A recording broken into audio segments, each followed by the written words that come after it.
Let me start with something that might bother you a little bit. If you have open quotes sitting in your pipeline right now and they're not closing, it's not because your customers are flaky. And it's not because you didn't reach out enough. It's because the quote was never actually in control. Most contractors, most home service-based businesses, they think ghosting happens after the quote goes out. But that's wrong. Ghosting happens before the quote is even sent. When no one owns the decision, no timeline is set, and the customer is left alone to figure it out. So what do we do instead? Well, we call, we text, we check in, we remind, and every time we do, the quote gets colder, not warmer. In this session, I'm going to show you why more follow-up often makes conversion worse, and why ghosting is a system failure, not a people problem, and how to regain control of your open quotes without chasing, discounting, or pressure. This is not about getting more leads and blowing a bunch of money. It's about closing the deals you've already earned. If you're tired of guessing which quotes will close and when, stay with me, because once you see this, you won't be able to unsee it. All right, what is up, everybody? Welcome to this session of our Jumpstart Pipeline series. Really excited to be here and share with you. Today, we are going to be talking about why open quotes don't close, why open quotes don't close, and how you can regain control of stalled deals without chasing, without discounting, or even without pushing pressure on your existing prospects. These are not motivational sessions. These are not tactics dumps. You guys are overwhelmed with too much information as it is. Confident in that. I've seen the stuff that's being marketed to you all. My goal here is to help you frame this as a way to get back control of your open quotes and to make the right decisions in order to convert more of them. For the clients of ours that are in our community, and for those of the clients of ours that are engaged, we are seeing a 200 to 300% increase in closing open quotes, in converting open quotes. And so we are seeing the positive impact and positive results of paying attention to just your open quote system. And so that's what I want to talk to you about today. That's what I want to be as practical as I humanly possibly can. So let's dig right in. And by the way, I'm going to get really, really practical. If you guys have any questions, if you have anything that you need during this session, please feel free to dump it in the chat. I will do my best to keep an eye on that and to answer those questions as best as I can.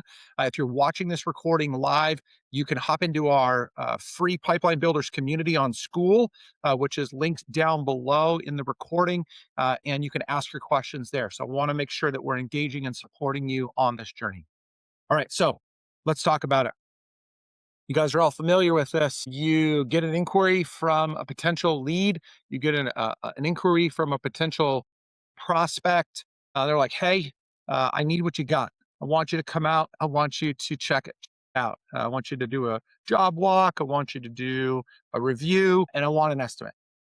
So you do your thing, and you either on the spot produce an estimate, or you go back to the office, you send them an estimate. And you get what? You get a lot, which is awesome. This looks good. Thank you for the quote. And then nothing. It just goes dark. It goes quiet. I say your quotes go into purgatory. They're just kind of meandering there. Think about it right now. How many open quotes do you have? One of the clients that I consult for, they're a garage door sales service and installation company. I've been working with them for the last 3 years. We've been rebuilding their entire organization, their people, their processes, and their sales systems. When I first started with them, they had over 4,000 quotes that led to no result. 4,000 that were just pending in their system. They were seeing on average about 40 to 50 open quotes a month just sit there. And the problem was not stopping during the time that I was working with them. What's even scarier though, and this is where I want to help save you guys some money. So if you paid for this, here's where your first level of ROI gets you to. And by the way, nobody paid to be here. So this one's on me. You are probably spending money on Google or Facebook or with some marketing company to generate more leads for you. And yet you have a leaky bucket and your holes are huge. So you keep filling the bucket with new leads, which that's your money, by the way. You're spending money to fill the bucket with new leads and they're leaking right out the bottom. Until you patch up that bucket or get a whole new one, you should not spend another dollar on lead generation. It's absurd to me to think of how many of you guys are spending money to generate more leads. You're like, well, because I get business out of it. Yeah, but it's costing you money. And do you understand? Not only are you losing out on open quotes that never go anywhere, but it's actually giving you a bad name because for every quote that you don't follow up with, that homeowner, that property owner, that customer thinks to themselves, man, they're not very professional. They never got back to me. Have you ever been in that position yourself? You dealt with a salesperson and then they just went quiet? You've got a lot of open quotes. You got to do something about it. You really, really do. All right. So you've got these open quotes. And the reaction when you're not closing, like I just said, well, I'm going to make more calls. Oh, I'm going to send them more text messages. I'm going to offer them more reminders. Maybe if I inundate them with information, maybe I sent a quote and I don't do nothing. Maybe instead, because I didn't hear from them every 3 days, I'm automating. Maybe I've got it built into my CRM. Maybe I've got it built into my job costing software where I'm just automating follow up. I get it. You do care. You don't want to lose the job. You want to be responsive. None of this is wrong. In and of itself, sending more calls isn't wrong because I know some contractors that don't follow up at all. Sending more texts can be wise because I know people that don't even use text messaging as a way to stay engaged with their prospective clients. More reminders as to what you talked about with them in the first place is really, really intelligent because it shows them that you remember talking to them, that you're keeping their pain front of mind, but also the positive outcome that you can produce, the value front of mind. So none of this is wrong whatsoever, but it's incomplete. You have parts to a system, but you don't have a whole.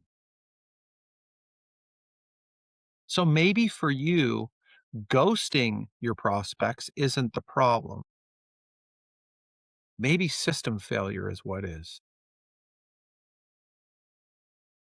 Look at unless you're a roofer and you happen to come across a homeowner with a basketball size hole in their roof that's causing water to pour in, or you're a plumber who talked to a homeowner who has a quarter size hole in one of their pipes and it's screaming water up through the foundation.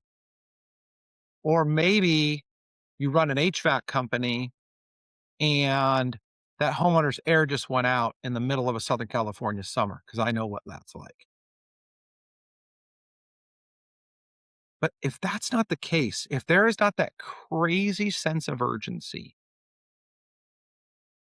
then what's probably happening is not that the homeowner is ignoring you.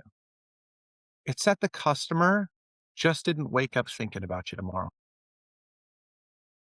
Because life. Think about how busy you are. Think about how much you have on your plate. Think about how many emails, how many text messages, how many phone calls you're getting from your family and friends, from prospective clients, from your vendors, from your team. You're inundated with information. Silence from those open quotes usually does not mean uncertainty. I mean, sorry, it usually doesn't mean that they don't want to do business with you. It usually means that they're uncertain of what the next step is, or they're distracted by something else. So without the proper structure of following up with them, which I'm going to get to, I'm going to show you guys exactly what I feel like you should be doing and what I know works with the clients we work with. But without structure, this quote just slowly begins to die. It was hot. Remember how interested they were when they first reached out to you? Remember how much they wanted to move forward with that new shiny thing? But life got in the way. And as it did, it just opportunities start to die. And that's what we want to prevent.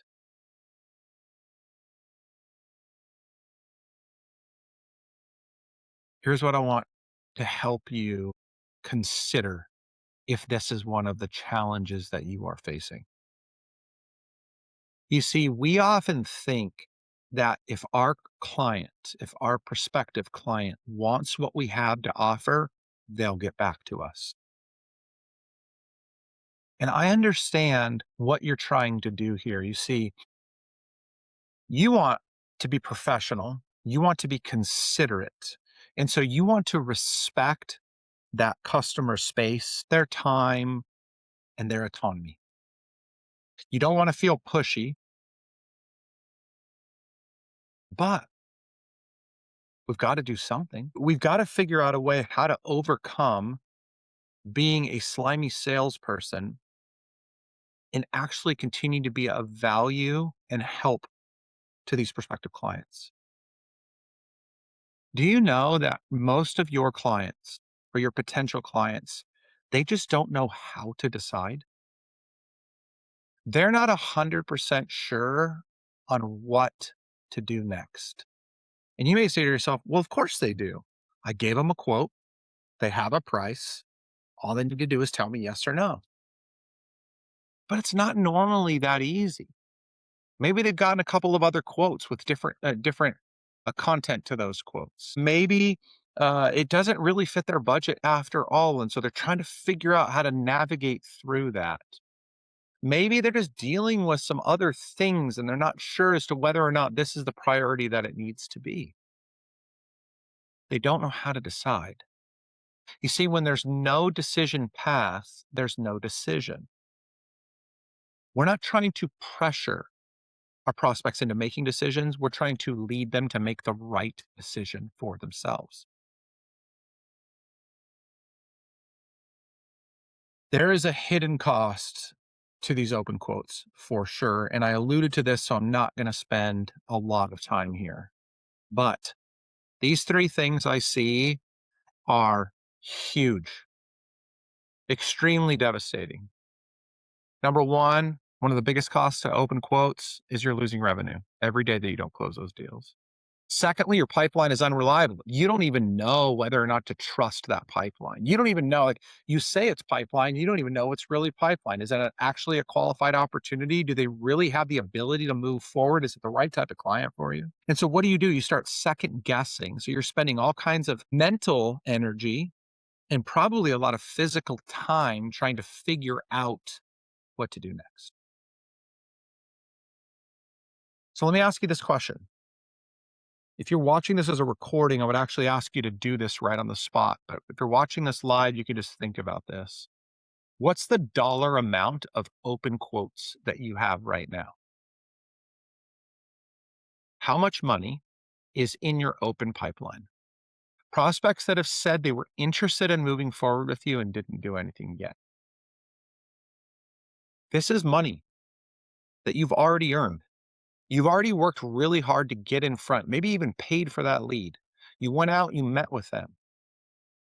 Again, this isn't a leads issue.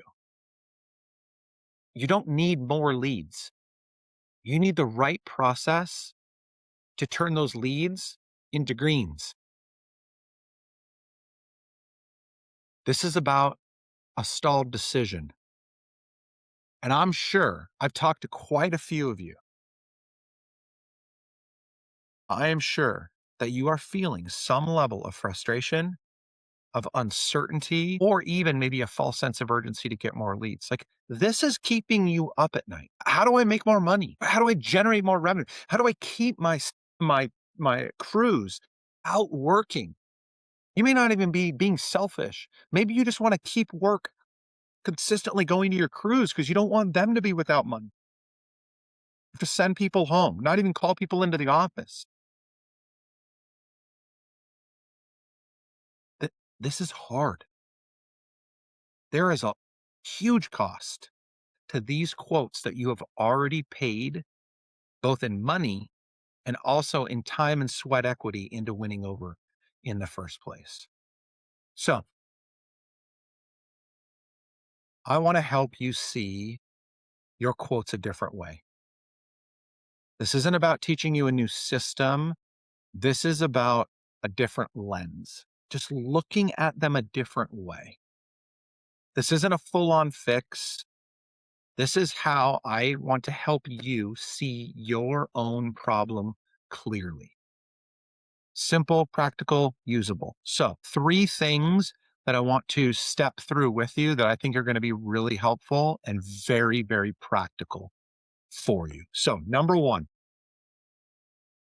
I want to encourage you to control the decision point. What it says up on the screen is absolutely certain. If nobody owns the decision, the quote stalls. Sending them the quote, I was on a call with one of you guys just this last week. So I've talked to, or we've engaged with about 800, just over 800 contractors and home service business owners in the last 6 weeks that are having the same problem. Over 800 of you that have come into our ecosystem because of these challenges. And one of the number one things I hear is, yep, I sent them over a quote and then nothing. But again, you need to understand that sending the quote is not the end of the process. Somebody on your end needs to guide the decision because if it's not you guiding it, nobody is guiding. Again, ownership, taking ownership of your sales process is not about pressuring people. This isn't about selling ice to Eskimos. That is a ridiculous statement. And all that means, if you say that you do that, is you are a manipulator because an Eskimo doesn't need ice. And in the same way, I hope you're not selling things to people that don't need them. But when you sit in front of a customer that says, man, I really need to get this fixed. I really want to be able to sit out in my backyard on this beautiful deck and just be comfortable. I really want to make sure that when the next rainstorm comes, that we don't have any more leaks that destroys so many other things in the house. I really want to, I really want to seal our concrete so we can protect it and stop having all these marks and cracks and all these other things. You're hearing the needs. You just need to take ownership.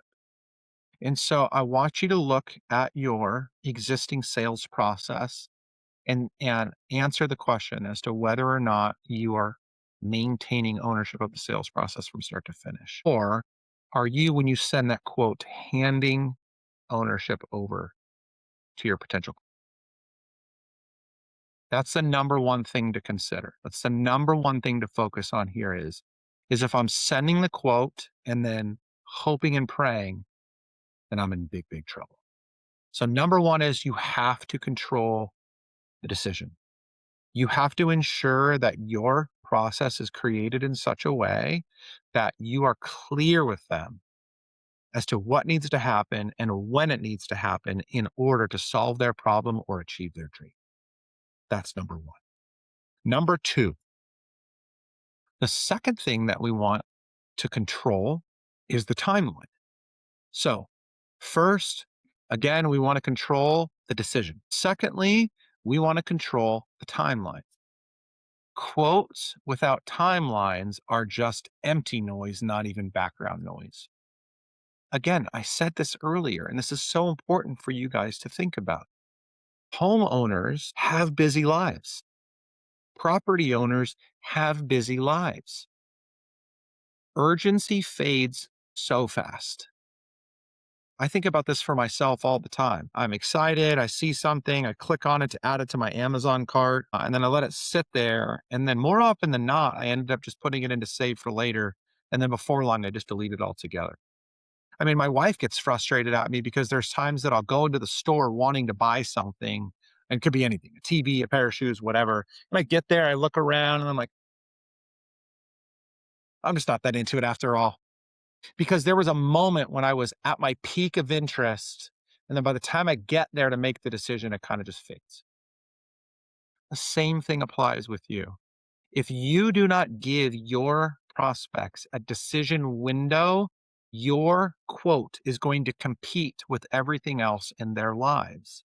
So, when you go out to meet with that homeowner for the first time, when you do that estimate, when you speak to them, when you present that initial solution to them, we need to understand from them when they want to do this. And if possible, why they want to do it when they want to do it. We want to tie their decision to a point that is important to them. Oh, I want to get this ready before this party that I'm going to host, or oh, I need to do this before the next rainstorm, or oh, we need to tie it to a decision point, and we need to ask them by when. If we have a timeline, then we can reverse engineer when we need to have a decision, when we need to get a crew out there, when we can complete the job. So a decision window enables us to give them a clear timeline on when they need to get what they need to get done. So the second one is to control the timeline. The third point of control that we definitely need to consider is clarity. People don't avoid making decisions, they avoid confusion. And you may be saying to yourself, my service is cut and dry, my product is cut and dry. They buy it, they get it, and they're happy. It's not just that easy. Again, think about the fact that if they have gotten any information from any other provider other than you, they may be getting different information. And different information can be detrimental to us because it could be sabotaging or, in the least, distracting them from making the decision that we believe is best for them to make. When they go quiet on you, they're just not sure. They're not sure if it's right. They're not sure if the price is right. They're not sure what to do next. But by being clear with them, again, clarity is all about helping them to understand, reflecting back to them. So, what I heard you say was, and then reflect back to them what they said their problem was, what their need was, what their desire was, what their dream is. Reflect back to them. So, I heard you say that from a budgetary perspective, this is what you are comfortable spending on this project, right? Be clear. Helps to reduce their anxiety around making a decision because they know exactly what they're going to get. I mean, think about how many shysters you're competing with. How many people that have promised things and then never delivered on them? How many times that homeowner has ever bought something and not gotten exactly what they want? I mean, think about it. When we go to a restaurant, I mean, I don't know about you, but the last time that I went to a fast food restaurant, it's been a while, but I look up on that menu and I see that picture, that big old luscious burger and that overwhelming, overflowing basket of fries. And then I go sit down at my table and my food comes to my table and it don't look like that. That's not what I ordered. That right there is not that. You see, everybody that our prospective buyer comes into contact with is potentially damaging our credibility because they're lying to them, because they're misleading them. So we need to do everything we can to be as clear as possible with what they're getting, when they're getting it, how they're getting it, and what it's going to cost them to reduce the level of anxiety. And we teach this in our post follow up sessions. But one of the most conversion blueprint, or if you've purchased our starter kit, you will see that we emphasize this a lot in follow up, which is make sure you're reinforcing their problem or pain, their hope or their dream to be as clear as possible. Remember when you said you wanted? Remember how you said this? We want to be clear so it reduces anxiety. Confusion delays action, which means clarity will speed it up. You see, this is why pressure backfires. This is why your discounts are backfiring. You think that, oh man, that they haven't moved forward yet. It's got to be about price. I'm going to send them another quote. I'm going to reduce it by 10% because maybe that will get them to go. In my mind, when somebody presents an offer to me and then 5 days later, I get a revised offer for the exact same thing at a reduced price, all I'm thinking to myself is, what's the matter? Why didn't I get that price in the first place? What are they going to cut corners on now that they're going to reduce the cost? Like, it just creates more confusion.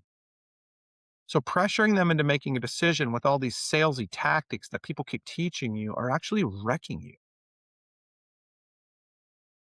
We can do better. It's interesting, just as an aside, one of my clients, they had two salespeople out in the field, and the salespeople kept coming back. So they had about a 34 to 35% close rate on quotes. And the salespeople kept coming back and saying, you know what? The reason why our quotes are not converting at a higher rate, the reason why it's only 30 something percent and not 40 something percent is because our price is too high. And I kept fighting with the owner. I'm like, do not discount, do not bow down to these guys, do not give in. I am confident it is not a price issue. And we fought. And so they ended up letting them do a 10% discount for a period of time. Conversion rates didn't change. But here's what did change: our profit margin went way down because and revenue went down because by discounting 10%, we needed to increase sales by about 20% to make up for that profit difference. And we couldn't keep up. So that went out the window. And eventually, what we ended up doing was we got somebody internally to just follow up. And as the result of just having this new person follow up, in 45 days, we took their close ratio from 34-ish percent to 49%. And it's now been sustaining that way for 90 straight days, all because we're just following up. We're doing it and we're doing it better. So discounting is usually going to crush you. It's not actually going to help you. Again, I'm trying to make you more money, not cost you more. Okay. So a practical shift for you. And then I have a reflection for you and then an action item for you to consider for the weekend. Quote that you send from this point forward needs a decision checkpoint. This is about creating structure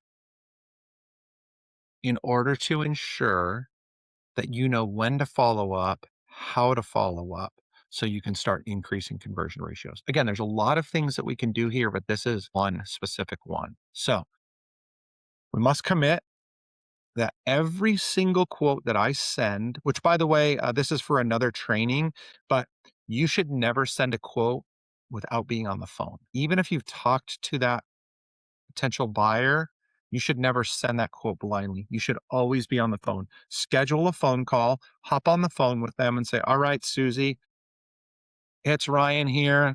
So glad that we got to meet the other day. I have your quote ready for you. So I'm going to send it to you right now. Go ahead and get in front of your computer. You can open that up and we'll talk through it.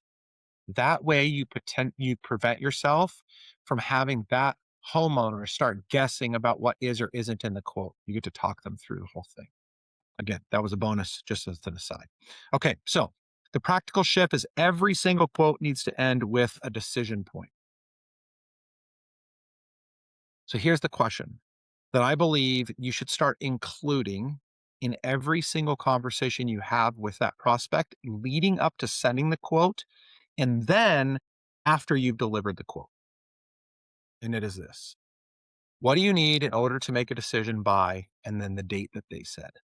So if they said today's January 20th, when we're recording this training session, and if they said, you know what, Ryan, I love what you got to offer. I'm really looking forward to working with you. I need to check with my spouse.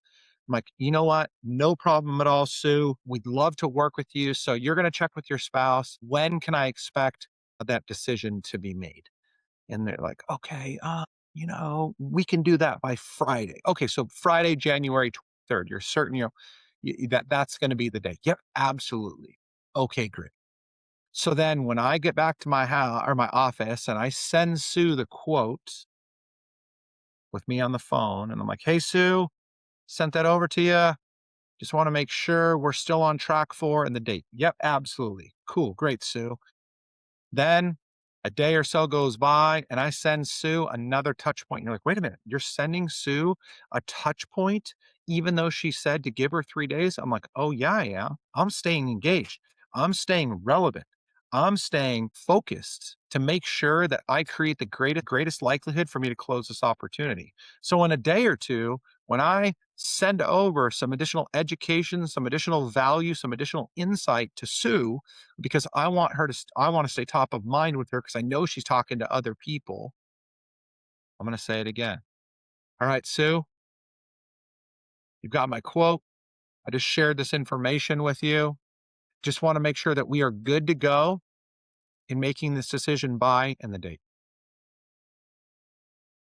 And if they can't answer the question, you know what? I'm not 100% sure what it's going to take to make that decision. Oh, okay. So tell me more about that. You see, when we ask this question, what do you need in order to make the decision by? It assumes that a decision is going to be made. It surfaces objections. Do you realize that after you leave that conversation that they still have objections that they didn't explicitly share with you? But if you were to ask for the objections ahead of time and not ask, don't ask them, what are your objections, right? Sue, you said you wanted to have this project done by January the 30th. And you said that, you were going to be confident that you could make the decision by the 20th.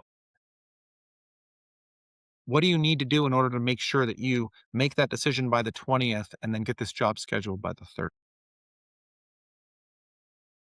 This replaces chasing people down with leadership, which is what we're trying to do. We are trying to lead the sales conversation.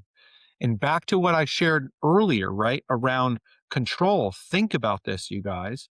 If I'm controlling the decision by guiding them, if I am controlling the timeline by laying out what it's going to take and by when, and I'm controlling clarity, meaning I'm laying it all out there so we're 100% clear on what needs to happen and when it needs to happen. Then when I get to this point of the question, it's simple.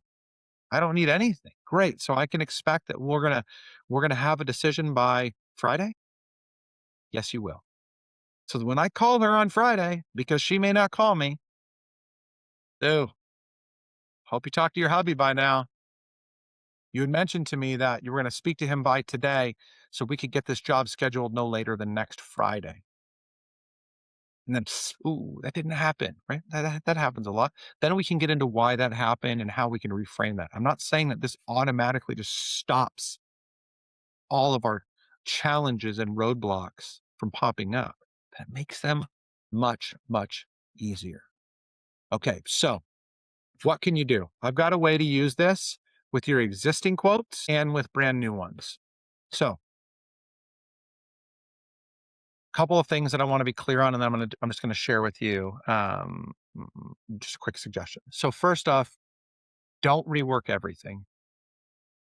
Don't spam all your old quotes, and don't just apply this all at once and then just figure it out later. Here's what I would love to see you do. I would love from this point forward, every new quote that you get, you follow this, taking control of those three things and asking your why when question. And then again, if you want to be effective in follow up, you can download the quote conversion blueprint or you can purchase the starter kit. Super easy to do. When it comes to your old quotes, I would suggest you're going to know better your timing windows, but I would suggest going back to your quotes from last week, start there, then go 2 weeks back, then 3 weeks back, and little by little. With that, client that I shared with you that we went back and increased conversion ratios at the rate that we did, we closed 63, I think it was 63 jobs. Here's what was wild. Some of those jobs that we closed were over a year old. The quote was in the system for over a year, and that prospect still had not made a decision. Now, we called a lot of people that said, I ended up moving forward with such and such. And we were like, son of a gun. I wish we would have followed up. So that happened too. But for your old quotes, just use it once. Just go back and reframe it one more time. Did I control? Did I control? Did I control? If I didn't, how do I go do that? And how do I follow up with them in a meaningful way and get to understanding what it's going to take to move forward? Now, I know because I've been on your side far too many times, and I still sit in on a lot of trainings to try and make my business better. This is going to break because as much as you want this right now, our excitement and our effort is going to fade. But if you create a good structure, this could hold fast through it all. We're going to forget. We may lose track. We may have inconsistent results because we haven't set a standard. The only way to set a standard is to create a system that is repeatable, one that I can follow over and over and over again. It's just like working out. If you tell me what to do and it's been proven to work for other people, then I'm just going to go do that over and over and over again, and it will work for me too. This is the same thing. This is about the same structure over and over and over again. Systems is what will turn this clarity that we're getting around what's broken and how to fix it into consistency. This is where our quote standards can live. This is where tracking can exist. And this is how we can control the growth and scale of our business beyond just us doing it. And if you want this control and you want to stop guessing, then I would encourage you to consider engaging in one of our SOS pipeline install sessions. These are private sessions designed specifically for you. And so this is not something that is broad. This is not a group call. This is something that we've created for every individual that is in our community that we engage with, that's downloaded the blueprint. Because you may be saying to yourself, like, okay, Ryan, I know that I have some outstanding quotes. I'm not 100% sure if the problem that you shared today is the problem. It could be, maybe it's not. Or if I'm just saying the wrong thing, or if I don't have a tight enough system. And so this is my offer to you if you're watching and listening right now. And it's, I am willing to offer. So normally I charge $997 for one session with my regular ongoing clients, with new clients.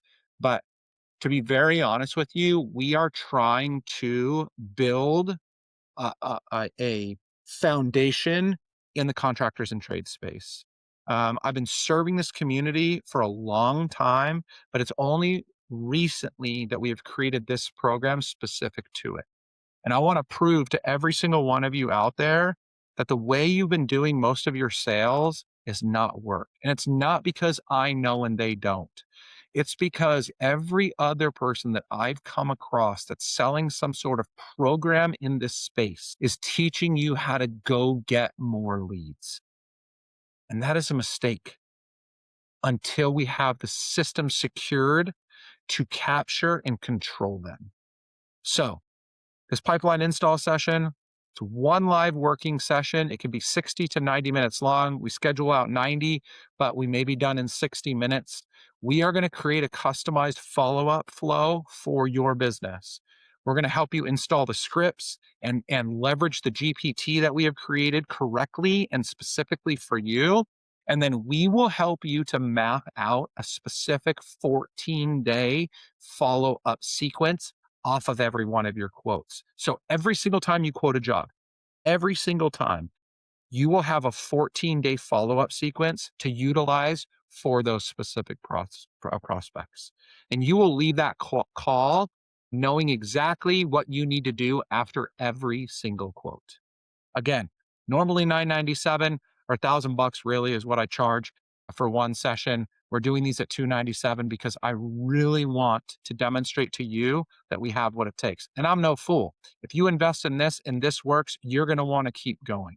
But this alone is going to create a system and a process for you that I am certain is going to give you insane amounts of ROI. I mean, if every one of your jobs is costing you, is valued at $1,000, just one job, one more job using this system is going to pay for this thing 3.5 times over. So you can follow that link. It'll be down in the description. If you're going to be watching this as a recording, you can scan that QR code. It takes you right to the checkout page. There's no limit on a per participant. For each participant, you can only do this once. Again, we can't continue to engage at $297 for every session like this. But if this is your first time engaging with us, this is a way that you can do that.